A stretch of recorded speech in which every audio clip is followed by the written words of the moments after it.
మీరు మీరు ఏ పాటలు తిరుగుతారే? మేము ఏ పాటలేదు కానీ రైతులేమే సార్. మమ్మల్ని అయితే మొత్తం నిండా ముంచేసిండు. ఎన్ని ఎకరాలు ఉంది? 4 ఎకరాలు ఉన్నది. 4 ఎకరాలు ఉంది. రాలేదా రైతు బంధు? రాలేదా? రైతు బంధు ఏడిచ్చిండు, పాడు మళ్ళీ అన్ని చెప్పి కోసుకున్నాడు. మాకైతే రైతు బంధు అయితే ఇప్పటికి వరకు లేదు. ఆ పింఛన్ ఏదో వస్తుండే, అది కూడా అంతనే ఇస్తుండు. 2000 ఇస్తుండా? 2000 ఇస్తుండు. కరెంట్ బిల్లు మాపే అన్నాడు, అది బిల్లు కట్టించుకుంటూనే ఉన్నారు అంతే. ఇప్పుడు ఎంత ఇస్తాడు? మీకు 4000 ఇస్తాడు. 4000 ఇస్తాడు. 4000 ఇస్తాడు. 4000 లేవు, రూపాయలు లేదు. కాంగ్రెస్ అంతా మొత్తం మోసపోయినాం.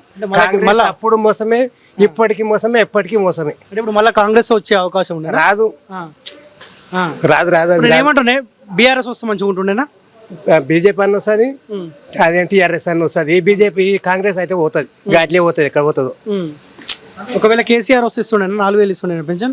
ఆయన వస్తే ఇస్తుండే, మరి మాట తప్పకపోతుండే. ఆయన వస్తే ఇస్తుండే, అన్ని అమలు అవుతుండే.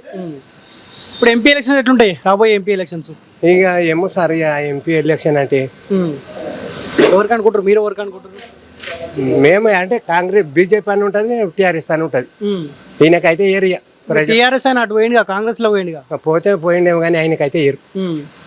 ఓకే, ఎటువంటి కొండా విశ్వేశ్వరరెడ్డి వ్యక్తిగతంగా ఎలాంటి వాడు? తెలియదు, చెప్పేది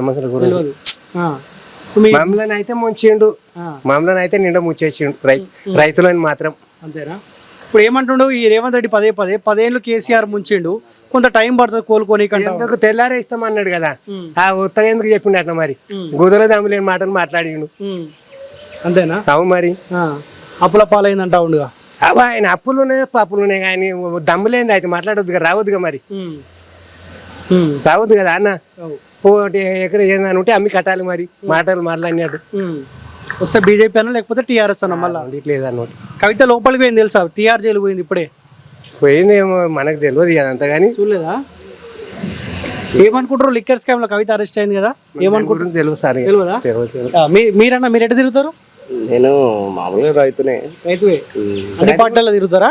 అట్లానే ఏమున్నది, అన్నిట్లలో ఏం తిరగదు. ఓకే, మొన్న ఎవరికి కాంగ్రెస్ కేసీరా ఓటు? దేనికి వేసిరా? లేదు, బీజేపీకి వేసిరా. సో ఇప్పుడు ఏమనుకుంటారు? రాబోయే ఎంపీ ఎలక్షన్ ఎవరికి వేద్దాం అనుకుంటారు? మోడీకే వేస్తాం మేము. అంతే? ఏందన్నా ఎవరు చూసినా మోదీ మోదీ మోదీ? ఎవరు అనేది కాదు, మోడీకి ఓటు అంతే. ఏం చేసిందంటే ఏం చెప్తున్నా? 10 ఏళ్ల కాలంలో ఇప్పుడు దేశంలో దేశ రక్షణ కొరకైతే కొన్ని అయితే అన్ని అవుతున్నాయి. 500 సంవత్సరాల నుంచి కానీ రామ మందిరం ఇప్పుడు అయిందంటే ఆయనకి వేయాల్సిందేగా. అదొకటి ఉన్నది. ఇంకొకటి అదేంది, ఆ బాంబుల దాంతో ముందు ఒకసారి ఆయన అన్ని ప్రతి ఒక్కటి దేశానికి అయితే మంచి చేస్తుంది కదా. ఆయనకు పెద్ద సంపాదించుకోవాలి చేయాలి అనే ఆలోచనలు ఆయనకు లేవు కదా. దేశ అభివృద్ధి గురించే కోరుకుంటున్నాయి ఆయన. కాబట్టి మనం కూడా అందరం కలిసి దేశ అభివృద్ధిని చేసుకుంటే బాగుంటుంది. ఇక్కడ ముగ్గురు కనిపిస్తారు బలమైన నాయకులు, 2 రెడ్లు కనిపిస్తారు, ఒక ఆయన బీసీ నేత కాసాని జ్ఞానేశ్వర్ కనిపిస్తారు. బీసీ నేత అనేట ఆయన మార్కెట్ లో అంత లేడు, ఆయన కొత్తగా తీసుకొచ్చి పెట్టింది బీఆర్ఎస్. ఈ రంజిత్ రెడ్డి అనేది పార్టీ మారింది కాబట్టి ఆయనకు కూడా అంత పవర్ ఏమి ఉండదు. ఈయన ఏంటంటే ఇప్పుడు మోడీది అది ఒకటి ఉంటుంది, ప్లస్ ఇంకోటి బీజేపీ పార్టీ అంటే ప్రతి ఒక్క దేశమే కోరుకుంటుంది. రాష్ట్రాలని కోరుకుంటలేదు, దేశమే కోరుకుంటుంది మోడీ మోడీ అంటని. క్యాండిడేట్ ఎవరని ఆలోచన చేస్తలేరు జనాలు, మోడీకి ఓటు అన్నట్టు మాట్లాడుతారు జనాలు. ఇప్పుడు మోదీ బొమ్మ మీద వీళ్ళకి బయటపడే అవకాశం ఉంది అంతే. ఇప్పుడు కొండా విశ్వేశ్వరరెడ్డి గతంలో ఎంపీగా కూడా పనిచేసింది కదా, ఆయన ఏమన్నా సేవా కార్యక్రమాలు చేసిండు? కొండా విశ్వేశ్వరరెడ్డి టీఆర్ఎస్ లా ఎంపీ గెలిచిండు.